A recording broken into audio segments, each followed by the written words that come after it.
Good morning, everyone. Good evening to those of you in different time zones, and welcome to this session. It's the third session in our HEAL series, which is being hosted by the Discipline of Information Systems and Technology at the University of KwaZulu-Natal in Durban, South Africa. I am Dr. Upasana Singh, the current academic leader in the Discipline of Information Systems and Technology. Together with us today, we have three distinguished panelists. We have Prof. Pete Lee from Chile, originally from Australia, Prof. John Dewar from Australia, and we have Prof. Eko Indrajit from Indonesia. Welcome to all of you who are joining us from around the globe, many of you sacrificing your sleep to be with us today on this important topic. The topic for our session today is based on the business model of the future university. As part of our HEAL series, we've had a few discussions. The first two focused on what the future of the university is and how teaching, learning, and assessment has changed. In particular, we focused on the assessment practices. In this, the third session, we're focusing on business models. And we all know that the business model of a university refers to the overall strategy and framework by which the university generates its revenue, manages expenses, sustains its operations, and also fulfills its educational mission. Some of the aspects that we look at when we speak about business models are the revenue streams, the cost structures, value proposition, what types of academic programs are being offered by the institutions, what are the student enrollment numbers and retention rates, what types of partnerships and collaborations do they have, and what is the overall practices in terms of governance and management. And we know the importance of having a sound business model so that you can achieve, or the institution can achieve, not only financial stability, but also support the education mission of the actual institution, invest in research, invest in good academics, attract and retain those talented academics, as well as talented students, and being able to adapt to the demands and the changes in the higher education landscape. In particular, we know that the COVID pandemic has forced us to rethink our business models. Where we used to be typically face-to-face institutions, we're now having to look at different ways in which to attract students, to attract faculty, and to retain these students and this faculty. In my engagement with our three panelists prior to the session, I heard some very interesting aspects with regard to the change in terms of business models which were being adopted. In particular, Prof. Dewar is going to be speaking to us about some of the ways in which they have adapted their business model post-COVID. Prof. Pete is going to be speaking to us, or he's going to be illustrating the change in business models through the adoption of a particular course which he runs, which moved from face-to-face to fully online. And Prof. Indrajit is going to tie everything together at the end. So I'm now going to hand over to Prof. Dewar. Sorry, I omitted to do a formal introduction of our three panelists, but you have their bios, which was circulated in the actual invitation. All I'm going to say is Prof. Dewar is the Vice Chancellor at La Trobe University in Melbourne. We have Prof. Pete Lee, who is an academic at the university in Chile. And then we now have Prof. Eko Indrajit, who is joining us from Indonesia. So in the interest of time, I'm going to hand over to Prof. Dewar to do his presentation. And we'll thereafter have Prof. Pete Lee, and then finally Prof. Eko Indrajit. Thank you. Well, thank you, Upasana. Great to be with you all this afternoon, or this morning, or this evening, or the early hours, whichever it is. I'm really, really delighted to be here and fascinated by the use of the term University 4.0, because it's a term that I've been using some time prior to COVID. And although in my own institution, some of those ideas were not very popular back in 2017, 2018, the effect of COVID seems to have been to make them almost accepted as the norm. And it's been a fascinating few years in that regard.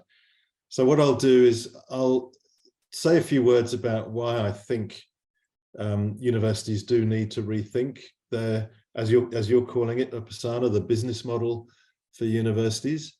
And then I'll say a little bit about what I think the main features of a University 4.0 are. And then I hope that will be enough to stimulate a good discussion in the Q&A afterwards. Before starting, I'll just say that I've been, in thinking about this, I've been very influenced by the work of Ronald Barnett. Some of that may be a familiar name to some of you. He's a scholar of higher education, works at the University of London, and he visited my institution a while ago, and we had some very productive conversations with him. And I'm particularly taken by his idea of what he calls the ecological university, which is a university that is deeply embedded in its communities, and one which is for the world rather than for itself. And I think those are characteristics of the modern university that COVID has really driven us to accept much faster, perhaps, than might otherwise have been the case. So COVID hasn't, in my own opinion, COVID hasn't been wholly bad for the higher education system. I think we've all learned a lot. So I'll begin just by outlining why I think there were, even before COVID, a lot of pressures on the standard model of universities and higher education. And I think there were three reasons in particular. The first has to do with the nature of the world of work for which we're preparing students. The second has to do with government and societal expectations of universities, which I think have been under pressure for some time. And I don't know about you, but the experience in Australia was that during COVID, we felt a little bit abandoned by our government. I'm happy to talk more about that, but we suddenly realized that our social license that we thought was completely assured wasn't quite as strong as we had thought. And then the third reason is the impact of technology, which of course was there pre-COVID, but which has really been accelerated during it. So if we start with the nature of the world of work, and there are a number of factors at work here, I think. The first is obviously that we know that automation and technology will change the way in which we all work, not just universities, but throughout the economy. There will be profound changes to the type of work that needs to be done, the kind of jobs that will be in the economy in the foreseeable future.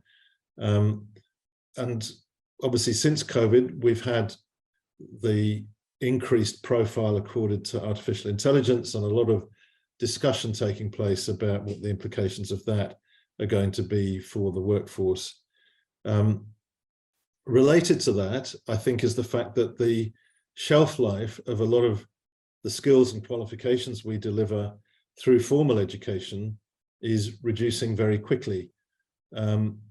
This is particularly the case in technology, and I'm sure those of you who work in the IT or computer science disciplines know just how quickly things are evolving. And if you think about it, the traditional university 3-year undergraduate degree might be developed in year 1 in response to a new phenomenon or a new development in the economy. If your university is like mine, it will be year 2 before it finally gets approved by your academic board or equivalent.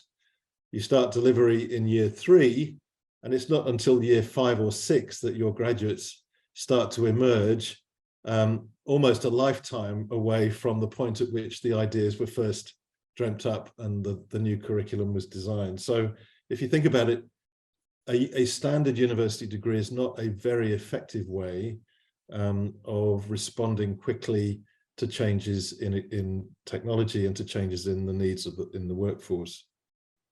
Another factor that is certainly prevalent in Australia is that we know that pathways into and through a working life are changing dramatically.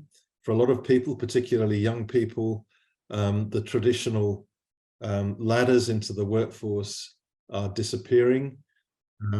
And we need to, if we take seriously ideas about inclusion and economic participation, I think it's incumbent on all of us to rethink how we impart those skills to enable people to maximize their workforce participation. And the final element, I think, is, I don't know if it's true in the countries from which you all come, but certainly in Australia, there's a growing perception of a gap between the skills that universities impart to their students and the things that students are able to do when they come out from university and what employers are wanting from their graduate employees. And I think the changes are occurring faster than universities' capacity to respond to them. And I think there's also a question of disposition. How enthusiastic are universities about really working closely with employers to ensure that their graduates have the right set of skills? Later this week, the day after tomorrow, our education minister in Australia will be standing up to give a speech in which he'll be releasing the first report of the first major review of higher education in Australia for 30 years. And it's very likely that that report will recommend much closer ties between universities, the skills sector, which in Australia is quite a distinct sector, and employers, to ensure that students are more equipped than perhaps they're perceived to be in the recent past. And we know that some employers are responding to this by dispensing with the formal requirement for a degree at all. There's now a growing list of employers who will recruit not graduates, but employees without necessarily requiring them to have a degree. So I think there are some deep shifts taking place in the world of work and perceptions of the value of degrees that I think universities need to respond to. Now, I know that not everyone thinks that universities are skills factories, and of course they're not, but I think there are issues about perception and something, as I said before, something that we were forced to think about very carefully was, are we really valued by the wider community when things get tough for us? And I think the conclusion we came to was not particularly.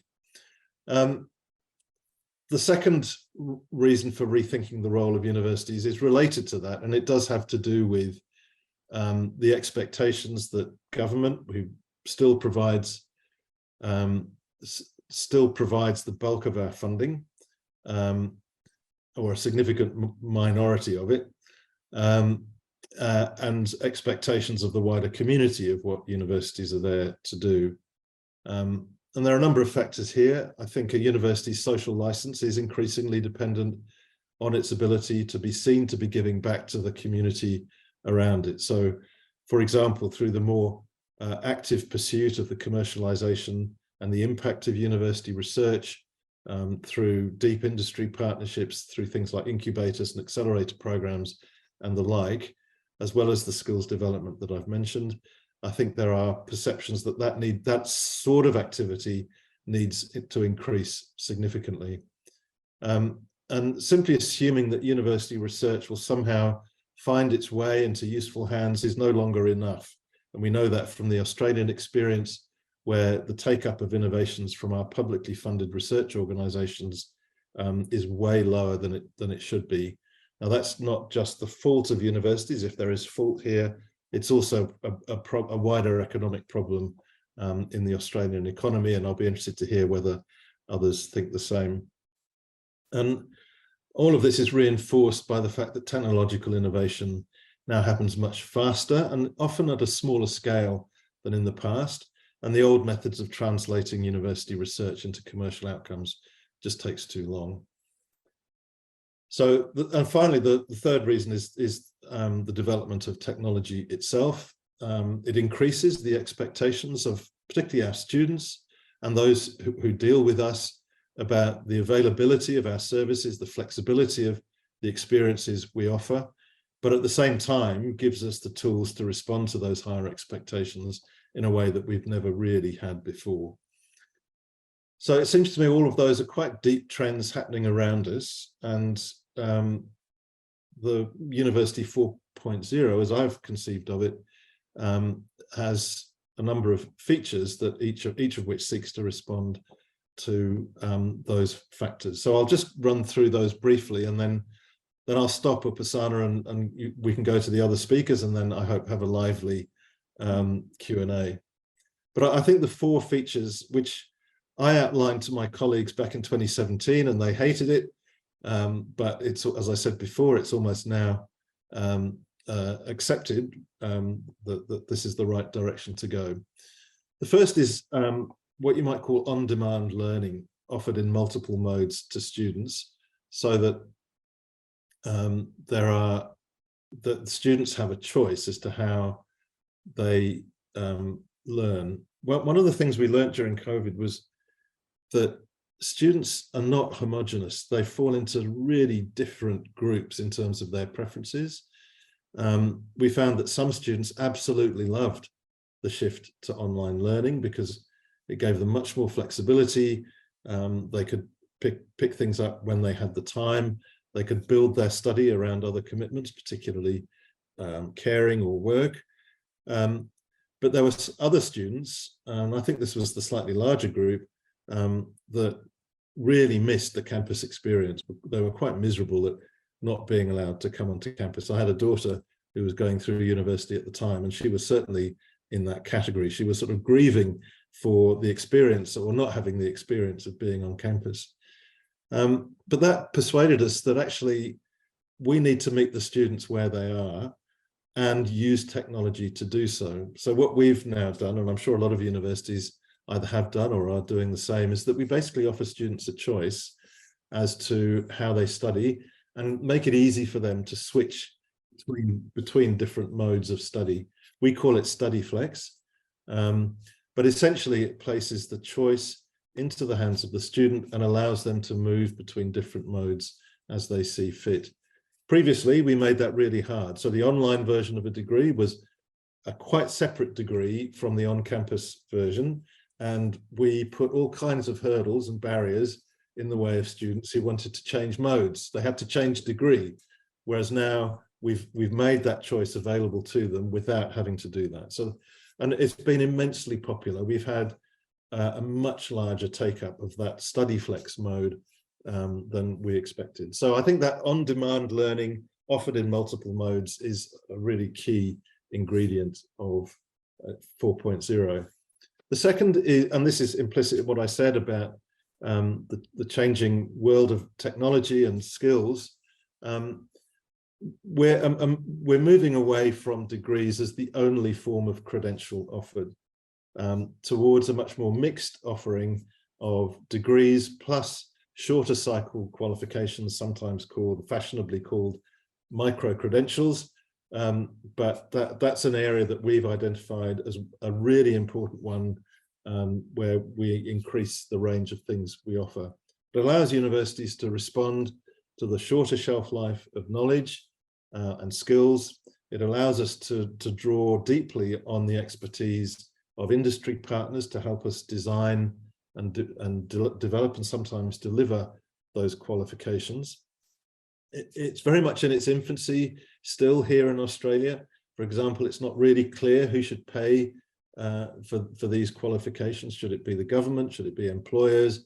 Should it be the students themselves? Or should universities just do it as part of their public mission? And I'm expecting our minister to have quite a lot to say about that when he gets up on Wednesday. So that's the second feature, expanding the range of things we do and moving away from just the degree as the core offering. A third one is a much stronger focus on career management for students. Someone coined the term, universities should become trusted talent advisors to our students. It's a form of after-sales service, if you like, for students. Once they've left the university, they should be able to access our career support and our career advice well beyond the point of graduation, including, if necessary, coming back, reskilling, doing short courses, so that they remain relevant and competitive in the workforce. So this could be by topping up standard university qualifications, or in other ways. That you could think of it as a shift from a front-loading washing machine. This is an analogy that an old colleague of mine when I was at the University of Warwick used to use.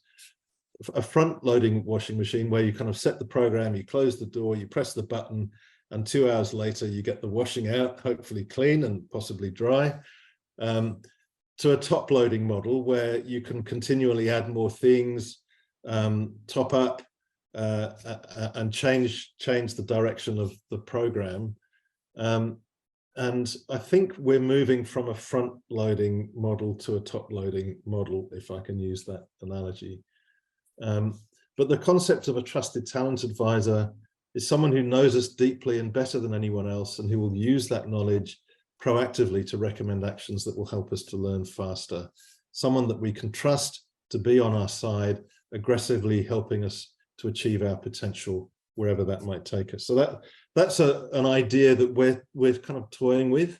Is there more we can do post-graduation around that after-sales service for our graduates? And the final one has more to do with research and innovation. Thinking of universities as physical sites of seamless co-location and collaboration between university and industry-based researchers, and universities as brokers of relationships between young entrepreneurs and potential mentors, supporters, and funders. Now, that's an aspect that we take very seriously at my own university, where we're fortunate to have a very large campus in the northern suburbs of Melbourne, 250 hectares that we're currently developing into what we're calling the University City of the Future, which will have a research and innovation precinct, which will focus very much on that idea of industry co-location, forging tighter relationships between industry partners and our researchers, and giving students a leg up through the support for them of their own entrepreneurial or business ideas. So it seems to me that those are the four features that I was talking about pre-COVID. And I think COVID has actually pushed us much faster than anyone might have thought in those four directions. I think they are now considered to be almost uncontroversial as part of what a modern university should be thinking about. Now, that's not to say that it completely erases or replaces more traditional ideas about what universities should be for, but I certainly think there are very strong expectations now on universities to move in those four different directions. So, Upasana, I'll leave it there, and very happy to engage in robust discussion later on. Thank you, Prof, for those very interesting, as I explained to you during our pre-discussion points. The two that stood out for me very much were the study flex model. I would particularly like to learn more about how this works, because it's, from my understanding of what you've said, it moves beyond the hybrid model of learning. So it definitely seems to give students more flexibility. How achievable that's going to be in larger institutions like mine, as you already spoke about, that inflexibility in terms of being able to change curriculum rapidly, and all of that. We can only hope that we'll be able to achieve some sort of flexibility in the near future. And the second one was your analogy of the top loader and the front loader, because in particular, we want to be seen as dynamic institutions. Yes, while we're not skills training centers, we want to be able to meet the needs of our students when they step out into industry and beyond. Offering them that so-called after-sales service is also something very innovative.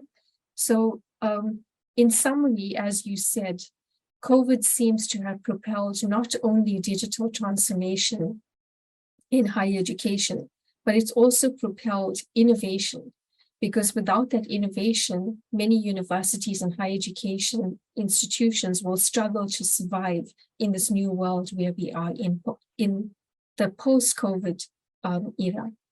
So I'm going to now move to Prof. Pete Lee. It's over to you for your presentation. For all of you who are attending and who have joined us late, welcome to the session. If you have any questions or comments and you feel that you might forget them by the time the presentations are over, you're welcome to put them in the chat. We can keep the chat going for the panelists. If you'd like to respond to anything on the chat while the presentations are happening, you're welcome to do so as well. But we will have an opportunity for engagement in probably another half an hour from here. Thank you, Pete. It's over to you. Thank you, Upasana, and thank you, KwaZulu-Natal. From Professor Dewar, we have heard about the rise and integration of innovative and even non-degree linkages between the University 4.0 and working life, of which on-demand learning and micro-credentials play a part. Since I am talking about online master's degrees, I thought, well, they're certainly not micro, but what size of credential are master's degrees? And I have two ways of looking at this.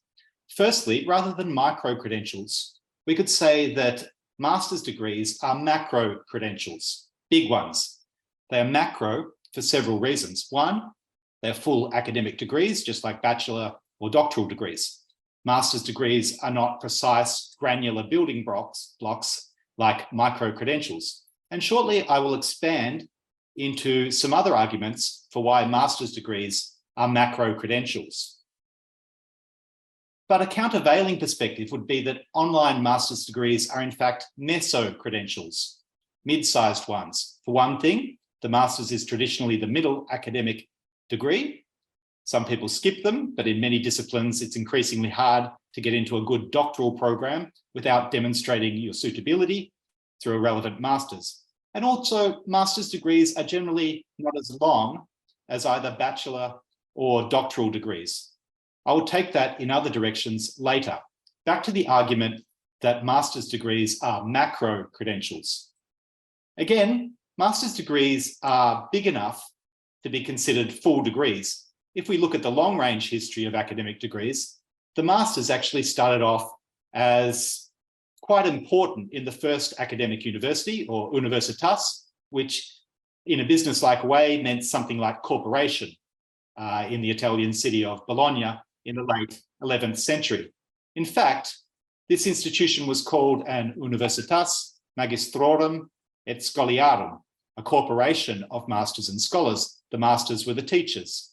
And following the church tradition, universities later started calling some of the most learned teachers doctor. Eventually, masters coalesced into a kind of earned qualification. Of course, famously in Oxford and Cambridge, the way to earn a Master of Arts degree is to get a Bachelor of Arts, survive for 7 years, and come back and pay for an upgrade. We can't argue with that business case. Now, in the particular case of the two master's courses that I work on at Chile's Universidad Andrés Bello, one in educational leadership and another in higher education teaching, it is important that our credentials are macro, basically because we want to offer impactful full degrees, leveraging the flexibility and sometimes even efficiency of the online-only modality to which we are transitioning. Until recently, we have had in-person options as well. All of this in order to keep attracting good students, with new students often finding out about us from graduates and from showcases of master's research projects. Now, these masters are macro credentials because the credential element has real currency. Having a master's degree is not only a criterion or requisite for getting or holding certain jobs, in our case, in the education sector, but sometimes holders will be put on a different pay scale. I know that in parts of continental Europe, pay loadings for higher degree holders are often calculated to compensate foregone time in getting the credentials, but in Chile, there is simply a more general recognition that higher qualification levels improve education and society. So we have students who want more pay, and we measure how they go at that. And very plausibly, there is more pay for master's graduates, at least in Chile at this stage. Another way to state the macro credential dimension of master's degrees is that they are majorly credentials. We recognize credentialism around the world, the need to vouch for knowledge and capacities, and master's degrees are perhaps even more individual credentials than the other degrees. There are advanced arguments for subsidizing and making more accessible undergraduate degrees in terms of the public good of a more educated and fair society. And for research doctorates, there is the public good of supporting science, often at the expense of the personal exhaustion of doctoral and postdoctoral aspirants. Master's degrees, on the other hand, work perhaps more implicitly as credentials, signaling a kind of bargain between the individuals who want them and a labour market that trusts in the credentials. So the business case is there. Perhaps the business case is evolving, of course. Universities certainly can make money on bachelor degrees, and the efforts of doctoral students often effectively subsidise their departments, but successful master's programs are intensely invested in channeling individuals' self-bettering ambition and indeed credentialing that impetus. A final observation about particularly online master's degrees as macro credentials is their capacity for the recognition of prior and, for that matter, concurrent learning. If you look at the biographies of many US academics who got their degrees in the middle part of last century, often they attained the master's component very quickly after switching institutions or after an interruption for military service. In US graduate schools, the master's often did and does function as a qualifying degree for supervised research. Even today, when selecting students for master's programs, not only their undergraduate performance, but also other aspects of learning and experience are considered. And of course, there is considerable potential to incorporate micro-credentials for credit within and between masters and other macro-credentials.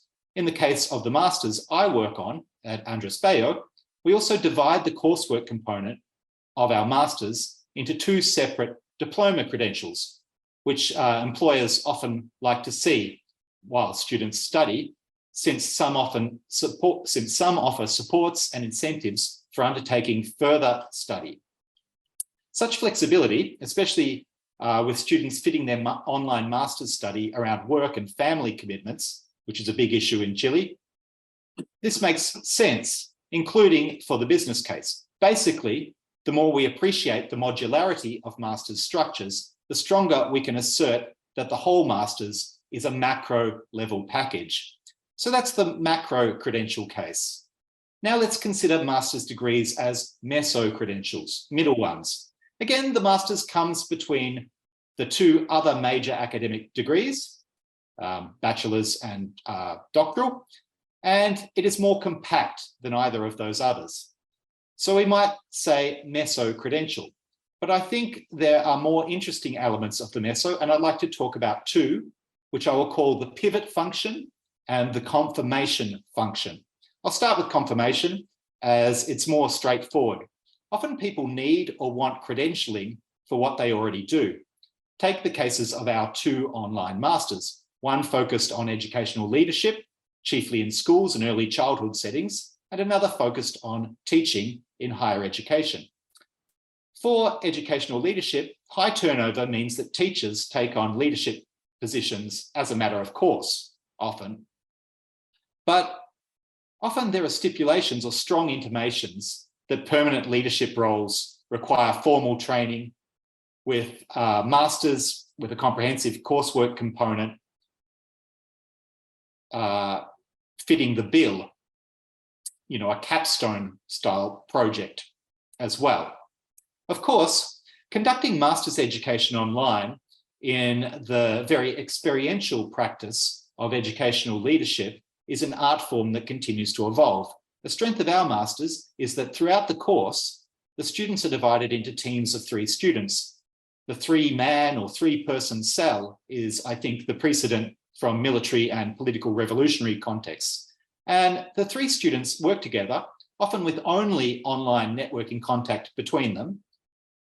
And together, they work on projects, sometimes from different regions and countries, including the project that serves as a capstone to the end of their degree and signals a certain competence in the discipline.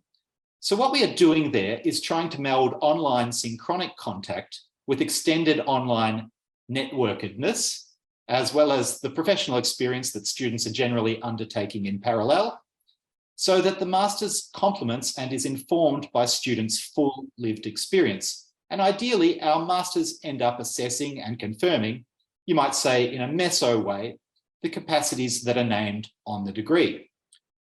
The pivot function goes a little beyond confirmation. And if you see the way masters are marketed, you will notice that this is held to make business sense, at least up to now. That is, master's degrees often, ideally in a challenging but not intimidating format, a way for people to redirect their trajectories. We use the word trajectory, trayectoria in Spanish, to describe careers, which I always find amusing since trajectories evoke the idea of something going up that must come down. But I think in Spanish, the trayectoria of a career brings to mind only the optimism of soaring upwards. At least that's the stage we're at in terms of credentialism. Now, I must confess, when I mentioned to my colleagues from one master's that I was going to be on a panel discussing the business case of digital education, I was counseled that, well, we don't just do business, and we have a track record of learning, and in this case, learning to support learning in diverse higher education settings. And of course, that is abundantly true. And of course, it is also true that being a strong and reflective master's in teaching is a big part of our business case and success. The Masters of Teaching in Higher Education is a particularly interesting example of the pivoting function. In this master's, all incoming students have experience of teaching in higher education and want a credential in the same. So there is some confirming of what they already do. But what we are offering, and we call this our seal or our hallmark, is a systematic grounding in the suite of teaching techniques that we call active learning, particularly in adult settings. Furthermore, the Masters is classed as a professionalizing rather than research degree, which is important in Chile, where we follow what is often called the Napoleonic model. You might notice Napoleonic model suggests a rather long pedigree. And in the Napoleonic model, there are longish undergraduate degrees tied to specific professions. So what we are doing is taking teachers of predominantly their own professions, as attested by their undergraduate and sometimes doctoral degrees, and seeking to professionalize their teaching, which more and more includes online components that mirror the modality of the Masters itself. While Masters generally offer a pivot into some form of specialization, sometimes as a pathway towards doctoral studies, our pivot is towards greater professional capacity in teaching in higher education settings that have greatly expanded, diversified, and digitalized over recent decades. That is a valuable pivot, not only for our students, but for Chilean higher education and society more generally. So those are some meso and macro dimensions of master's degrees today, particularly online. I'll hand back over to Upasana to introduce Echo. Thank you. Thank you, Pete. Some very thought-provoking questions there. I never really thought about master's degrees as being a macro credential. And is it actually a macro or meso credential, as you requested us to think about? The whole concept of being able to split a master's degree into 2 postgrad diplomas is something very interesting. I think it also gives flexibility to candidates to be able to get some sort of accreditation or some sort of recognition halfway through that degree to say I've achieved something, rather than waiting for the 2 years or 2.5 years or 3 years at the end of the entire process to get that final degree. So it's sort of like an incentive for them that they can get some sort of value in the middle of the actual studies itself. Here at UKZN, a lot of our masters focuses on full research masters. So I think the models which you have suggested, or the approaches which you have suggested, would be an interesting journey for us who are trying to explore methods of postgrad diploma or masters by coursework, for example, particularly in IS&T, seeing how we can introduce some sort of smaller credentials for them to get through the journey of completing that master's itself. So thank you for that presentation, Pete, and I will hand over to Prof. Eko Inderjit. Thank you. Thank you so much, Upasana, for the introduction. Now, allow me to share our journey in Indonesia related to the massive open online courses. About 4 to 5 years ago, we were establishing what we call as the Indonesian Cyber Education Institute, or as people know as ICE Institute. And I am assigned as the person who start the initiative and also take care of the business models. So today I would like to share our experience and our thought about the business model from providing the MOOC to the university into what we call it the University 4.0 platform. So everything is starting from the classical issues and challenges in Indonesia as the largest archipelagic country in the world with more than 17,000 islands. We have problems of the access to a quality education. We have more than 4,500 universities serving about 15 million students all over Indonesia. But the problem is only 10% out of 4,500 universities who have a good accreditation. Why? Because we have a limited learning resources. And all of the good resources are concentrated in one island called Java Island. And our problem of disparities in the development of the city, the development of the municipalities also bring us problem with the quality of Indonesian education. The gap is very huge and the problems are very heterogeneous. And also we have a problem with the relevancy to social needs. We have a link and match problem to the industry needs, to the people needs, and that the university have to provide through the graduates. So because of these 4 big issues, then we come to the initiative of establish ICE Institute. Actually, it's the idea of the society and the government of Indonesia through the Directorate General of Higher Education, which is collaborating with the Indonesian Open University and several number university in Indonesia. And this is actually a marketplace for the online courses like EDX, like the Coursera or Future Learn. But this is firstly handled by Indonesia government first. Why? Because compliance is everything in Indonesia. So as long as the government gives support to this initiative, many universities will join the initiative. So although we want this ICE Institute to become a self-financed institution, but the way we establish this one is through the government to get the support from all colleges and universities in Indonesia. When ICE Institute established, more than 30 campuses have actively become online course developers. because these 30 campuses are the campuses that have resources, have a good accreditation in the country. And hundreds of campuses in Indonesia have taken advantage of this existence by using the credit transfer mechanism. So until now, more than 50,000 students in Indonesia already joined this initiative as a prototype. And last year, after the pandemic over, we conduct the collaboration with EDX, Coursera, and Swetang from China. So what is our business model for the next 7 to 10 years? We develop our ICE Institute roadmap into 5 stages. The first stages, which is the establishment of ICE Institute from zero, takes about 4 years until 2023.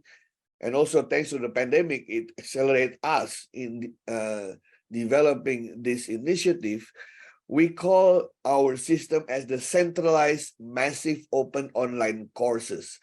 We call it centralized because university create courses and we give it to the ICE Institute, and ICE Institute offer it to all universities in Indonesia as the online courses, fully 100% self-paced learning. And any student from any of the 4,500 campus in Indonesia can take the online courses from this ICE Institute, and they use the credit transfer mechanism as the context of recognizing the online courses. And then starting next year, 2024-2025, based on our experience right now, we are going to go to the integrated massive open online courses. Integrated means that we don't have to give our courses material to ICE Institute anymore, but the chosen university will develop online courses at their own learning management system, and we open the API so that the ICE Institute can take any courses they want through the API. So it creates a faster chain of development, the courses, especially the new courses. And in 2026, we will ask the industry to join the ICE Institute. Why? Because the link and match problem. The industry always complains that the graduates of the university in Indonesia is not linked, it's not relevant to the needs of the agile requirements by the industry.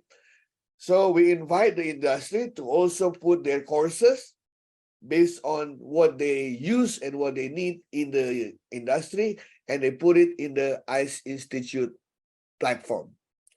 And in 2028 to 2029, we are going toward an open online courses market space for institution and for public. We are trying to use our platform for the B2B, B2C, and C2C. And last but not least, we are on the starting 2030s, we should have what we call as an open cloud-based university 4.0 platform, where many micro-credential, degree, professional degree, academic degree, and other type of the knowledge-based recognition can be introduced in this type of platform and can be enjoyed by as many scholars as possible in our country. Let's go to the business model. On the first stage, the 2019 to 2023, because we start with the government fund and also assisted by the Asian Development Bank. So for the first 3 and the 5 years, we are using the classical freemium, sorry for the misspelling, classical freemium business model. It means that the government and the other parties related to government give us the fund to build the ICE Institute, and all of the university who want to start using this platform for the courses online, they can have it for free.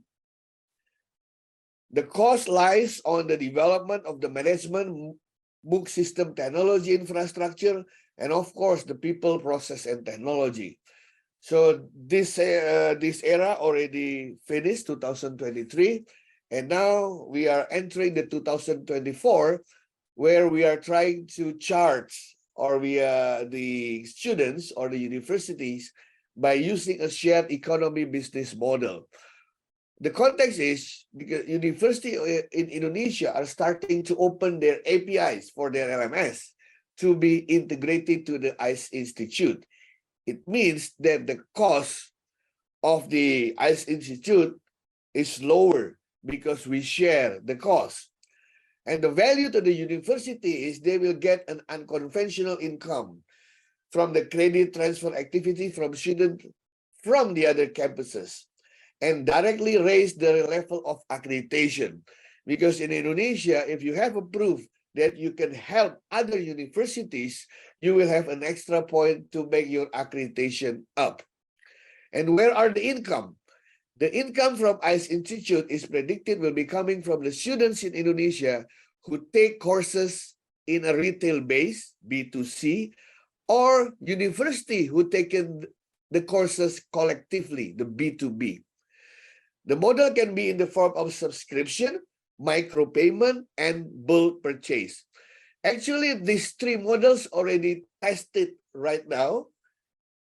Subscription means there are several students, they pay every month or annually to access the platform and get the online courses.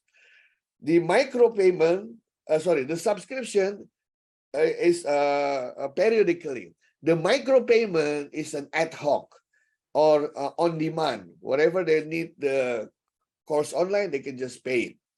And bulk purchase mean is a B2B. One university, for example, they ask to buy 1,000 seats on 3 courses that they chosen. So they pay for the ICE Institute for this quota. So this is the shared economy business model that we are going to conducting next year after we started this year.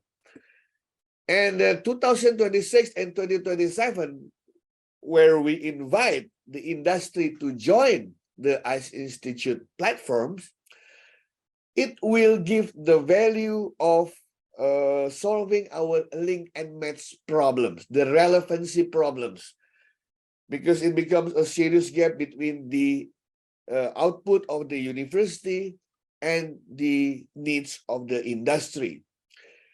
So based on this one, because industry taking part on the ICE Institute, so a part of obtaining input from subscription, micropayments, and bulk purchases, ICE Institute has the potential to receive additional funds from the sponsorship and from the CSR, corporate social responsibility.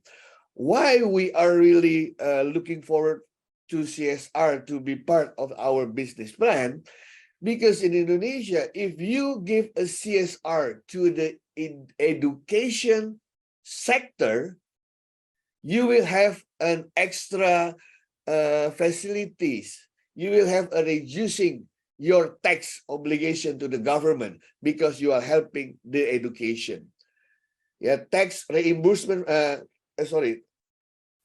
tax reduction is one of the value by the government to the corporate who help Indonesian education sectors, including the universities.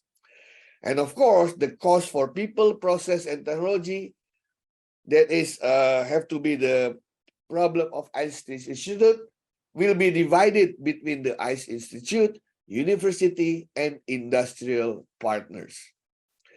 Now, in the fourth step, open online courses market space for the institution and publics, the university are starting to enter a period of personalized curriculum development.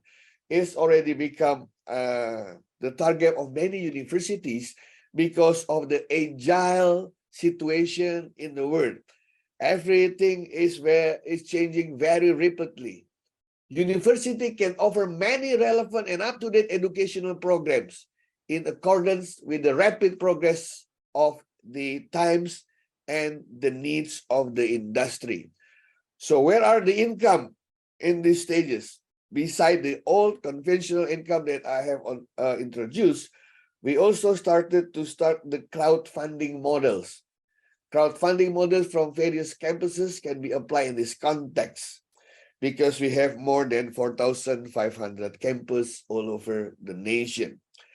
And of course, ICE Institute have to invest more money. Why? Because the data monetization business model should be there.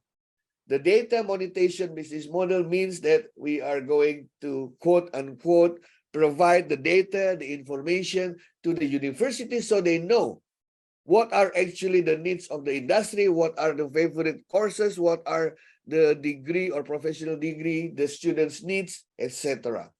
So we need to invest on the big data and artificial intelligence system. Last but not least, we call it the managed service business model. As long as all of our journey runs smoothly, we believe that we will have an open cloud-based University 4.0 platform where we work with the multi-cloud infrastructure providers to provide all of services that already established for the last 5 to 7 years to the society. In this respect, the new entries based on managed service in variety of educational service can be enjoyed by ICE Institute using a cloud subscription models, licensing, B2B arrangement, and so on. Because we can share our infrastructure, we can share our content, we can share our degree program, micro-credential, etc. We can also share our software, we can share our platform. So we are using the XaaS model of the cloud. So this is our sharing and of the journey of the ICE Institute in Indonesia. And to maintain the sustainability, we have 5 principles that we have to becomes our core values. Number 1, we always offer values that are relevant to the latest needs of various education stakeholders, because every year the needs are changing rapidly. The second one, we have to establish cooperation, networking with as many parties as possible, especially the one who have the same mission and dream with us. The third one, we have to provide a variety of business models that suit the needs of the market, customers, and cooperation partners. And we have to maintain the quality of our products and services provided. That's why we have the standards of our products, especially the open online courses. And last but not least, we always listen to feedback and evaluation from our users. Every 6 months, we ask our customer about our services, about our products, etc. So that is all about ICE Institute, the new kids on the block, on the MOOC ecosystem in the world, of course. But we believe that this initiative can help at least Indonesia to solve the problem of disparity, the problem of quality. Thank you so much. Thank you, Prof. Indrajit, for all those, for that entire sharing session. It was very comforting to note that Indonesia faces very similar challenges to what we face here in the African region in terms of disparities, in terms of the divide.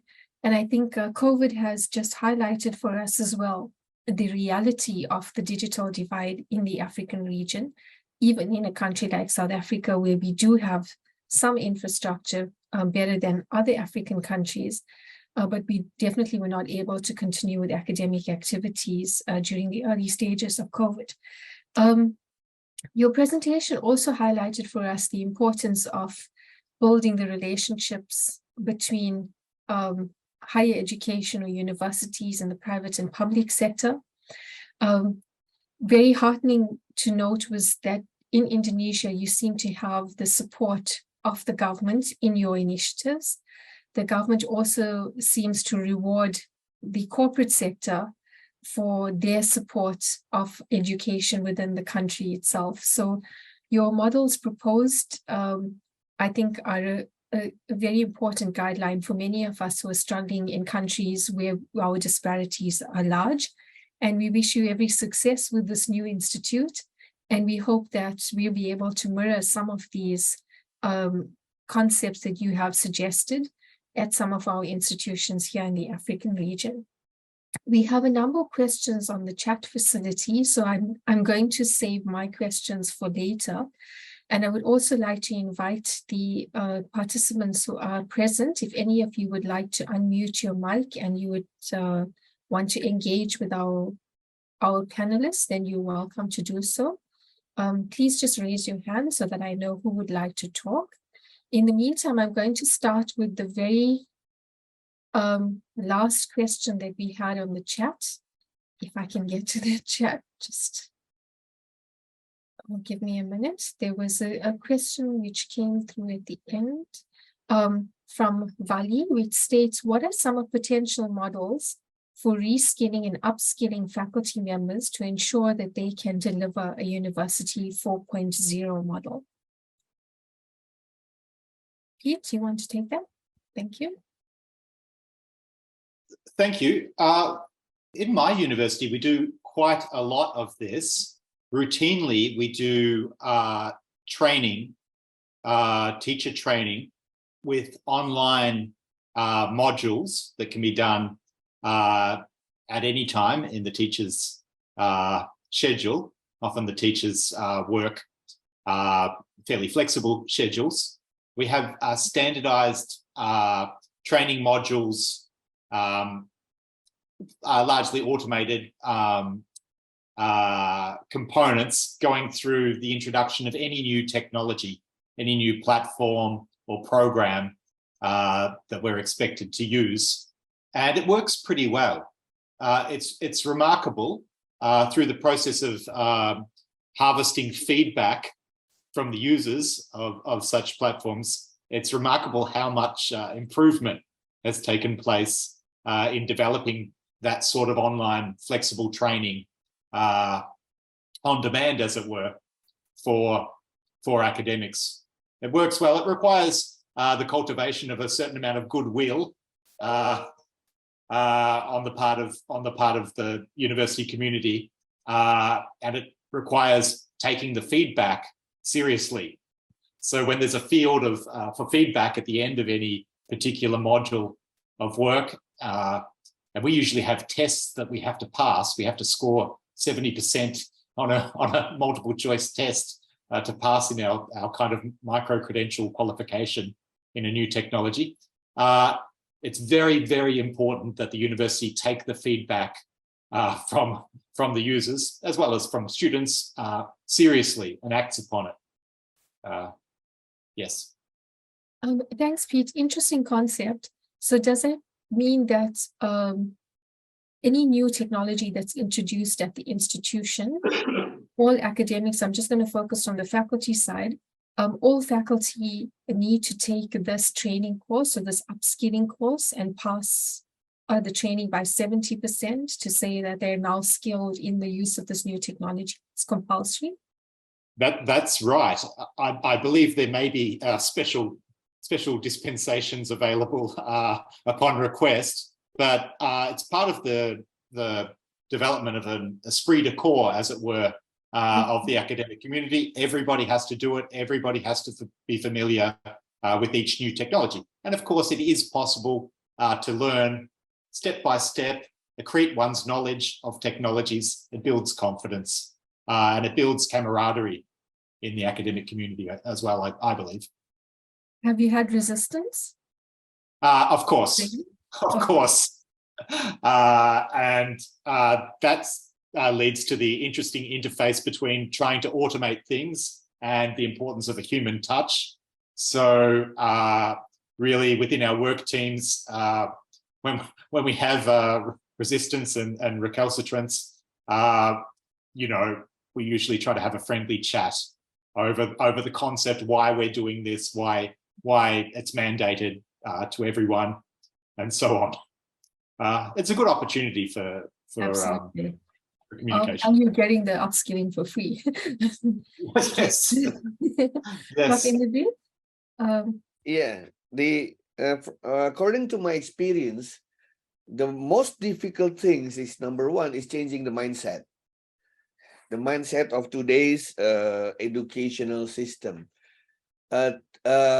In terms of the using the technologies, we can solve it through the training, we can solve it through the upskilling, and they will get used to it. But when it goes to the pedagogical aspect, that will come the real challenge. What I do is not just giving the training, but giving an examples of the effective pedagogical for the higher education. We call the concept as the cybergogy. Cybergogy means how you can deliver the instructionals 100% in the virtual environment, but still effective from the eyes of the learners and also, of course, from the faculty members. So to know is to love. That is our principle. So first time is very difficult, but when they get used to it, it become better, and they will know that actually everything is interesting if you are conducted by using a blended or 100% virtual learning. And now it's become an exciting moment because they can be helped by the artificial intelligence applications. Thank you, Pasana. Yeah, so it's essentially you're not just adopting the technology for the sake of adopting it or because it's being prescribed at your institution. You need to know how to adopt the technology in your particular course to meet your learning objectives and your learning outcomes for the students itself. So the pedagogy is absolutely important. Prof. Dior, is there anything you'd like to add? Only that I agree that staff development and so on is really important. But I guess the other thing we have that maybe you have too is a very large team of educational developers and designers who work with our academics to ensure that there's a lot of support for staff who either want to or are asked to move courses online.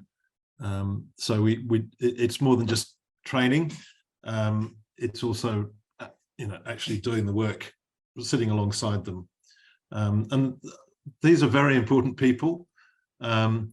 We're increasingly recognizing that there is this sort of, what's the word, third space academic practitioner, sort of a hybrid of a technical design and developer person and an academic teacher. So that pedagogy, the cyber pedagogy that Echo was talking about, it is actually embodied in the partnership between the academic who has the knowledge in their heads, but not always the skill to impart it through the use of technology, and the designer and developers who sit alongside them. It's a really interesting evolution in the nature of work in the university, I think. A lot more communication going on between the techies and the actual academics themselves, which is encouraging. So I'm going to give Prof. Maharaj an opportunity now. He's got his hand up. Prof. Thank you, Pastor. Good day, morning, afternoon to everybody. So I'm sat and listening through all these talks, and I was going to comment that I was surprised maybe by design, but nobody's mentioned AI, but Echo then sort of saved the day by mentioning it at the end. Because my feeling is somewhat contrary to the points taken by colleagues in this webinar.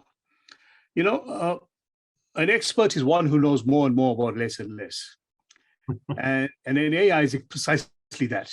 You know, so if we're going to start specializing, then you know, then it's easy for an AI, especially within the humanities and the social sciences, where we seem to be sitting right now in these discussions. In the mathematical sciences, the physical sciences, you know, biological sciences, there's a far more greater nuanced approach to what we consider to be University 4.0, as mentioned over here. I don't know that chasing the skills requirements of industry is a game that universities will ever win. Because innovation trumps bureaucracy any day of the week. The Musks of the world will be innovating far faster than we can keep up. And if we're going to try and, you know, rescale every time there's a new innovation out there, we're always been chasing the 8 ball, and we're never going to catch up. I think what we need to do is retract and you know, take a step back and say, what is originally the universities all about? Maybe we need less universities, not more. And universities to concentrate on fundamental issues, you know, the basic, because, you know, I've said this, in a world where information is easily available, it's asking the right questions that become the fundamental skills. And I don't think that by chasing the skills development, you know, idea, if you will, and I'm not suggesting that all of you are doing this, you know, is going to win that battle. And perhaps, you know, and I made the comment, I think, to Echo's talk, you know, are we heading towards universities just becoming localization and accreditation institutions or entities for MOOCs? And that might not be a bad thing, you know, to outsource the run-of-the-mill teaching, if you will, to the MOOCs and concentrate on other stuff. Perhaps what we need is like the Indian model of universities, you know, and colleges affiliated to universities. Colleges do the, you know, the journeyman work, as I was saying, and universities concentrate on the postgraduate masters and PhD or PhD research level. I think we need a fundamental rethink, and I think trying to work within the confines of the current university, maybe just rearranging the deck chairs on the Titanic. I don't know. What are your views on this? Thank you. Can I offer a response to that, Upasana?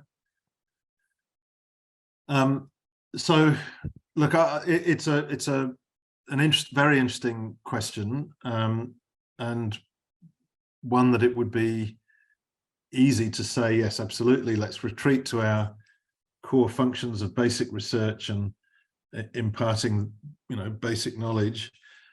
The challenge, I don't know what it's like in your countries, but the forecasts for the economy here are that over the next 5 to 10 years, well over 50% of the jobs that will be created in the economy will require a bachelor's degree or above.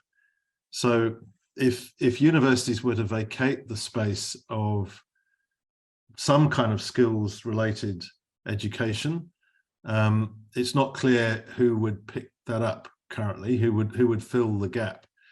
Now, it's quite possible that you could create a much more differentiated sector, that all of which would be called universities, would have different functions within a coordinated system, where some would focus more on skills development, short courses, and so on, and others would focus more on the basic research and application of basic research.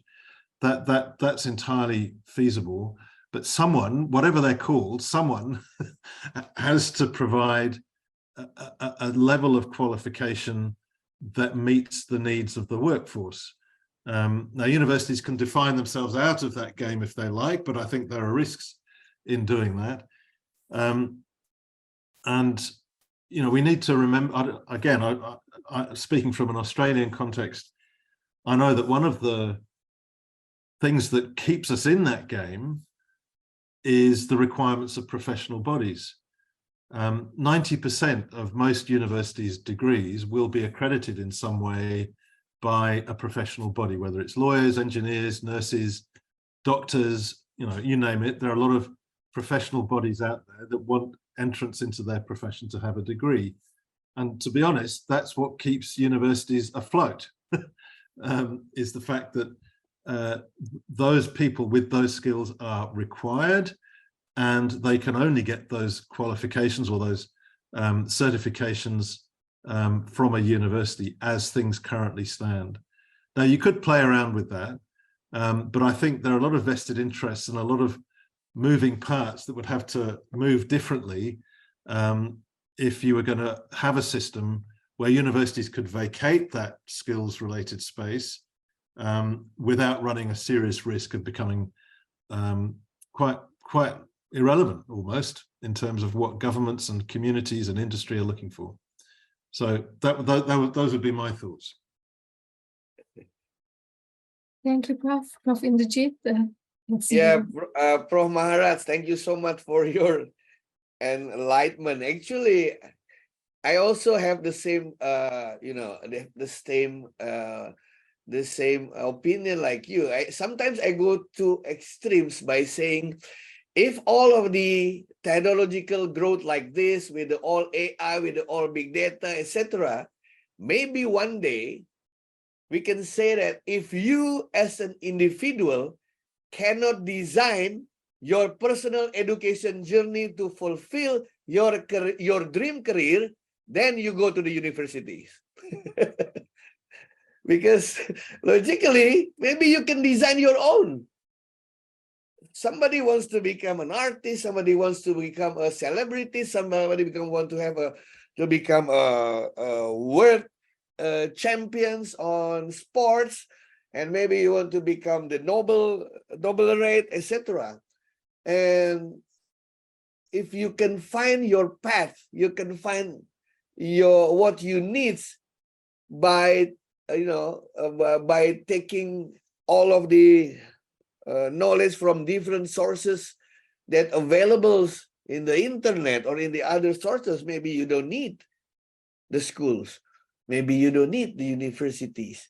And then it comes to the problems. It seems like the formal education and the non-formal education and informal education become converging right now. But the question is, are all individuals, they have the self-learning culture of self-learning capacity to do that, especially the K-12 students, of course. But for the university, I think university is an adult, an adult learning system is up to the individuals.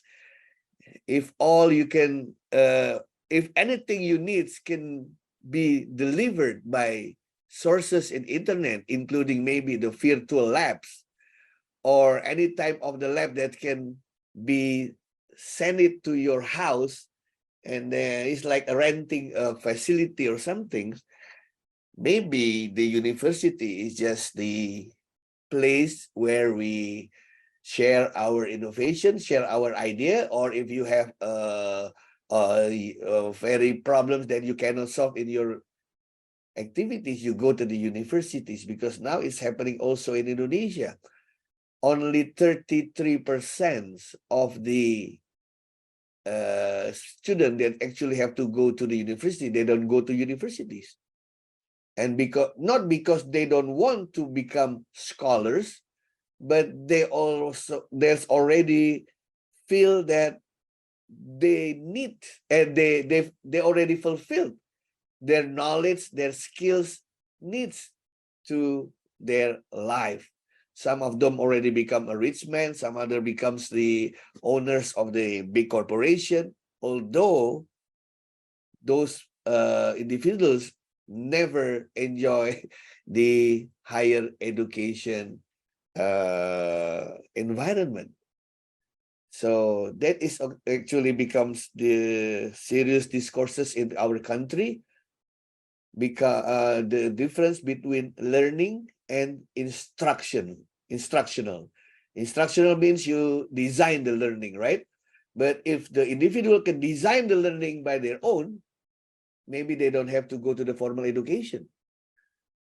The question is, how many people can do that?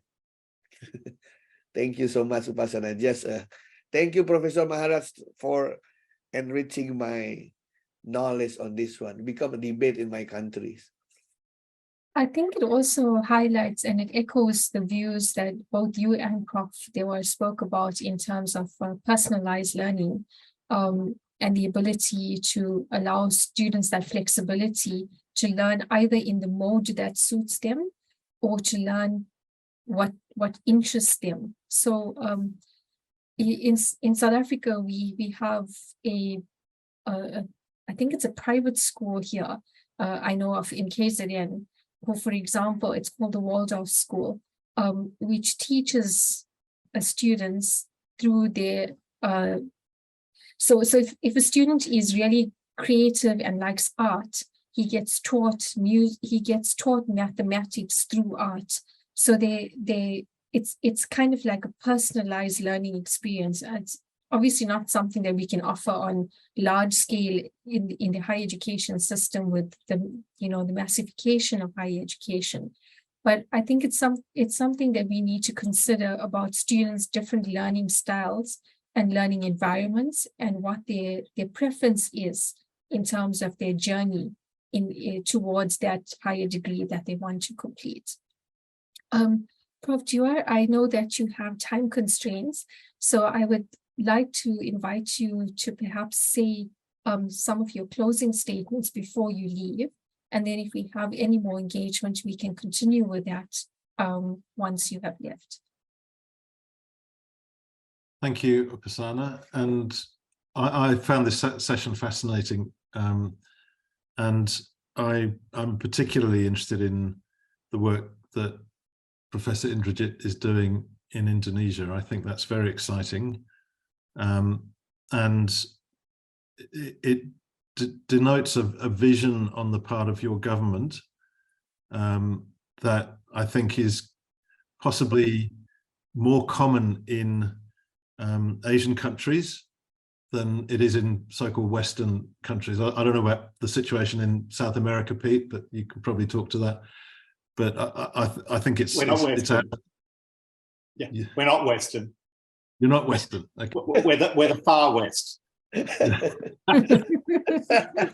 Interesting. And I know, for example, the Indian government, under its national education plan, has very similar aspirations for very similar reasons, I think, Professor Indrajit, around inclusion, accessibility, quality, availability, so that their plans for a national online university are equally impressive, I think, although not nearly as far advanced as yours. So I really enjoyed that. I agree the conversation does raise lots of questions about the purpose and role of universities. I absolutely agree with that.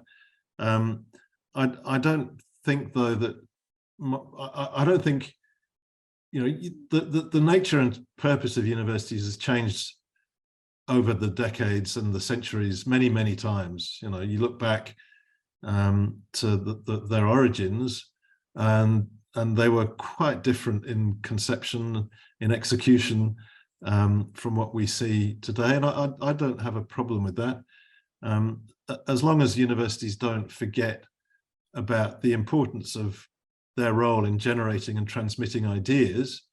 I think it's quite possible for a university to do lots of the sorts of things we've been talking about and still hold their heads high with some degree of dignity about calling themselves a university.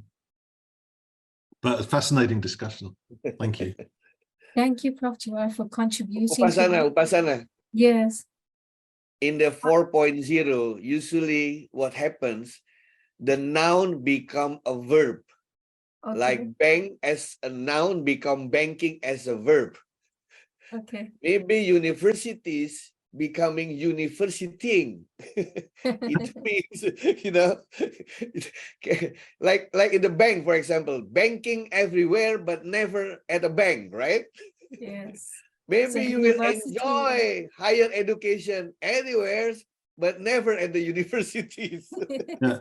I actually think there are a lot of parallels between banks and universities, actually. We can talk about that. Yeah.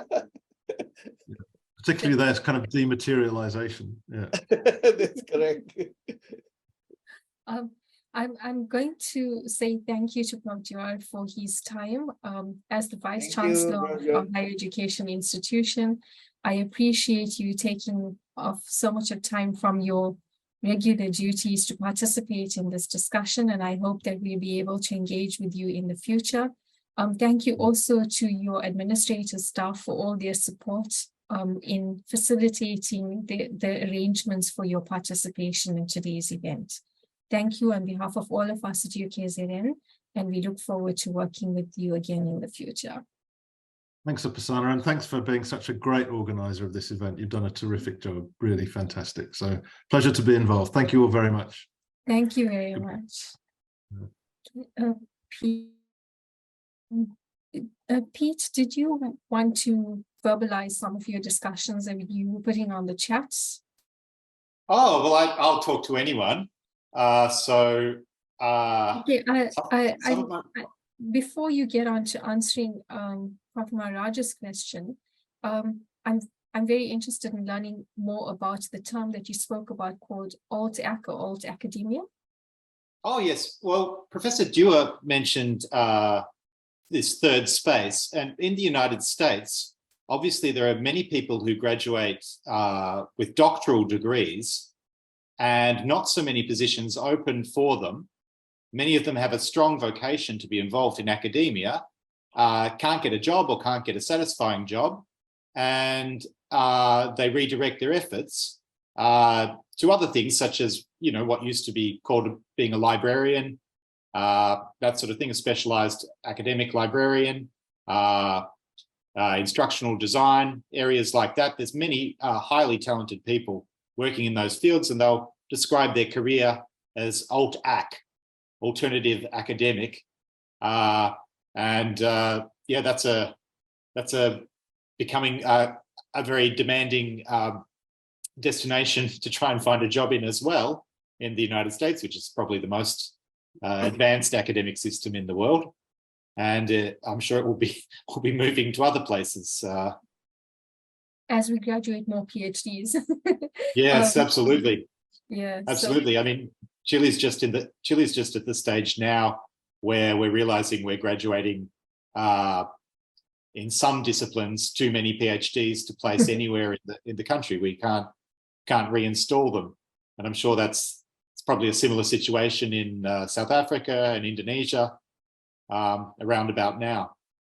Australia's past that point, so yes. Thank you for that. Any other aspect that you want to just discuss further, or you're happy with what you had in the chat? Well, I mean, I really liked Professor Maharaj's comment about the idea of a master's as being a journeyman academic stage, which I think is very true in many cases. It's a really good opportunity to test the mettle of a person academically, particularly if you have a master's that combines some component of coursework with some component of research, and really test the academic vocation of an individual. And it is a useful filter for deciding who might make a good doctoral student and academic in very saturated systems like the humanities in the United States. It's very, very hard to get into a PhD program directly after a bachelor degree. In the sciences, it's more traditional to pass directly in that direction. And yes, I like that idea of the masters as a journeyman or journey person, I suppose we should say in this day and age. Yes, it's impressive, and it is interesting. I think Professor Dewar alluded to the history of universities and how they've evolved. They did evolve out of being these communities of people who were acquiring skills that were useful outside the university. That's where the business model comes from. But in many cases, those skills have become, at least in our minds, sort of introverted, particularly at the postgraduate level towards the university. And we think of how we can use these skills in an academic setting only. And yes, of course, we've got to open out our thinking a bit more in that respect, I think. Thank you, Pete, for those contributions. I think we're at the end of the session in terms of time. So I'm going to ask Prof. Indrajit for his closing comments, and then to you, Pete. Okay, thank you. So as I said earlier, actually, ICE Institute is the new kid on the block. We are experimenting so many things for the sake of solving our education problems. So I invite all of the friends, fellows from other countries who wants to join our initiative, contribute your online courses. Yeah, we are very more than happy to do it, because we know that information technology and digital worlds already make us become one big community that can help each others. And yes, Indonesia need help from others, developed countries especially, because we still have many problems in education, especially in higher education. And we believe by sharing sources, sharing services, and sharing dreams, our problems together can be solved. Thank you, Upasana, for facilitating this wonderful event. I learned a lot from Pete, from Professor Maharaj, yeah, about what I should do next. I'm really excited to do this.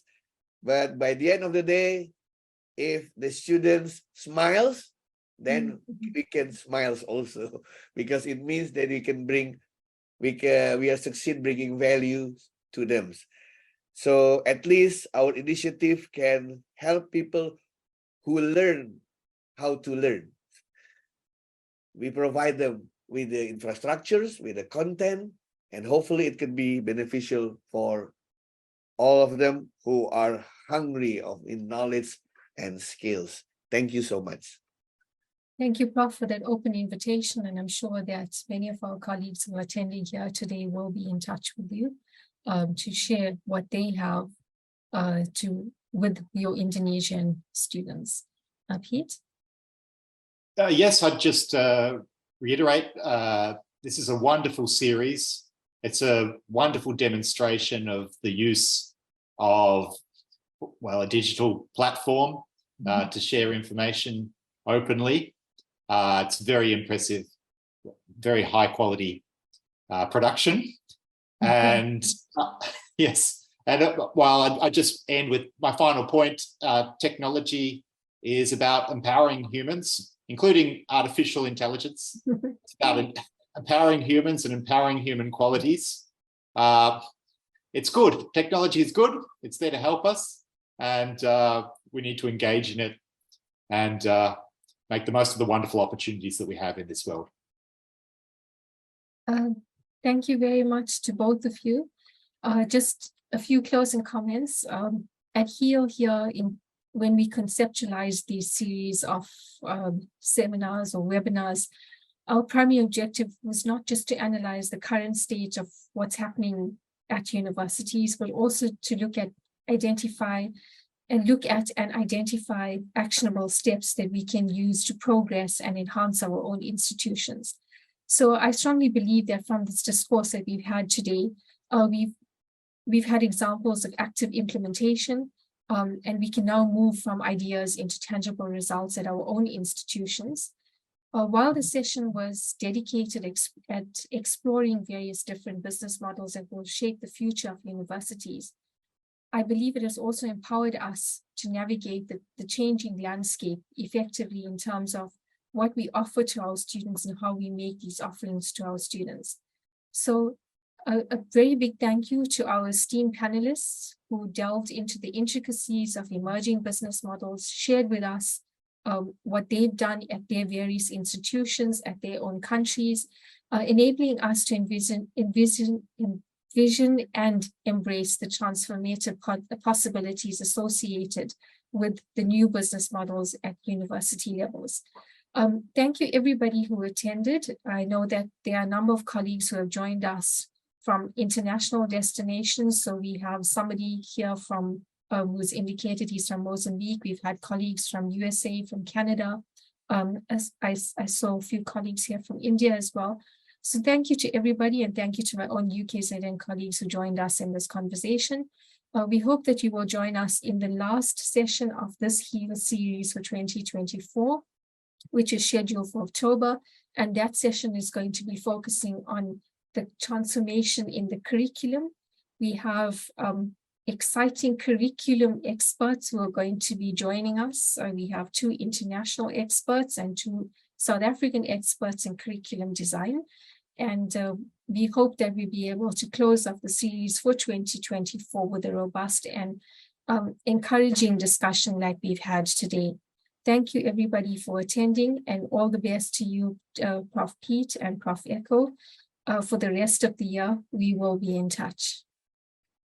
Thanks, everyone. Thank you, Basana. Thank you, Pete. Take care. Thank you, everybody. Bye.